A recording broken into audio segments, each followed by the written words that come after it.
خانوادہ نبوت نے صحابی رسول حضرت نعمان بن بشیر کے ساتھ دمشق سے واپس مدینے آنا پسند فرمایا۔ یہ وہی صحابی ہیں جو ابن زیاد بدنہاد سے پہلے کوفہ کے گورنر تھے، اور اہل بیت و اطہار کی محبت کی پاداش میں یزید نے ان کو گورنری سے معزول کر دیا تھا اور ابن زیاد کو ان کی جگہ کوفہ کا گورنر بنا دیا۔ جب یزید کے نمائندوں نے ان کو کہا کہ مسلم سر عام بیعت کر رہے ہیں، آپ یزیدی حکومت کے گورنر ہو کر ان کو روکتے کیوں نہیں؟ آپ کا ان سے کیا رشتہ ہے؟ تو انہوں نے جواب دیا، میرا ان کے ساتھ ایمان کا رشتہ ہے، جس پر میں گورنری تو کیا جان بھی قربان کرنے کو تیار ہوں۔ سرفروشی کی تمنا اب ہمارے دل میں ہے، سرفروشی کی تمنا اب ہمارے دل میں ہے، دیکھنا ہے زور کتنا بازوئے قاتل میں ہے۔ فرمایا اب گورنری کے لیے میں اپنا ایمان ضائع کرنے سے رہا۔ یزید کے حمایتوں نے کہا، پھر یزید ناراض ہو جائے گا تو کیا کرو گے؟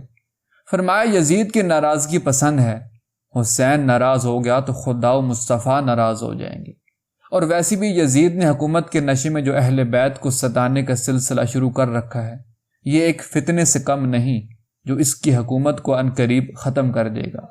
اور ایسے فتنوں کے لیے پھر حسینی کردار ہی سامنے آتا ہے۔ ہر دور میں اٹھتے ہیں یزیدی فتنے، ہر دور میں شبیر جنم لیتے ہیں۔ اور باقی رہی حکومت تو حکومت صرف اللہ ہی کی ہے، وہ جتنی دیر تک جس کو چاہے عطا کر دے، یہ اس کی امانت ہے۔ جو اس میں خیانت کرے گا وہ خود ذمہ دار ہوگا، اور نہ اس کو خدا معاف کرے گا اور نہ خدائی معاف کرے گی۔ کسی سلطان کی حکومت نہ کسی شاہ کی ہے، سارے عالم پہ حکومت فقط خدا کی ہے۔ چنانچہ جب یہ قافلہ شام سے براستہ کربلا مدینہ شریف جا رہا تھا، جب کربلا معلی آیا تو میدان کربلا کا رنگ ہی کچھ اور تھا۔ جہاں 2 لاکھ کا لشکر جمع تھا، وہاں اب قبرستان اور چند لاشیں خانوادہ نبوت کی ابھی بھی بے گور و کفن پڑی تھیں، جن سے خون ابھی تک جاری تھا، جو یزید کے ظلم کا اعلان کر رہا تھا۔ تھم ذرا بے تابی دل، ٹھہر جانے دے مجھے، اور اس بستی پہ چند آنسو بہانے دے مجھے۔ بعض لاشوں کی پوری طرح پہچان نہیں ہو رہی تھی۔ حضرت بی بی زینب سلام اللہ علیہا علم لدنی کے ذریعے زین العابدین کو بتاتی گئیں، اور وہ ان ٹکڑوں کو جمع کر کے دفناتے گئے، جبکہ دوسری لاشیں قریبی بستی والوں نے دفنا دی تھی۔ چلتے چلتے مدینہ شریف پہنچے تو 40 اونٹنیوں پر سوار ہو کر جانے والا قافلہ جب مدینہ والوں نے اتنا مختصر پایا تو ایک کوہرام تھا۔ مردوں میں سے صرف عابد بیمار ساتھ آئے۔ ہر کوئی پوچھتا، اکبر کہاں ہے؟ اصغر کہاں ہے؟ عباس علمدار کہاں ہے؟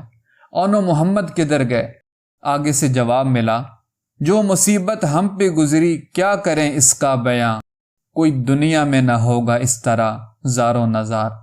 روایت میں ہے کہ اس سے بڑی قیامت اس سے پہلے مدینہ شریف میں کبھی نہ آئی تھی۔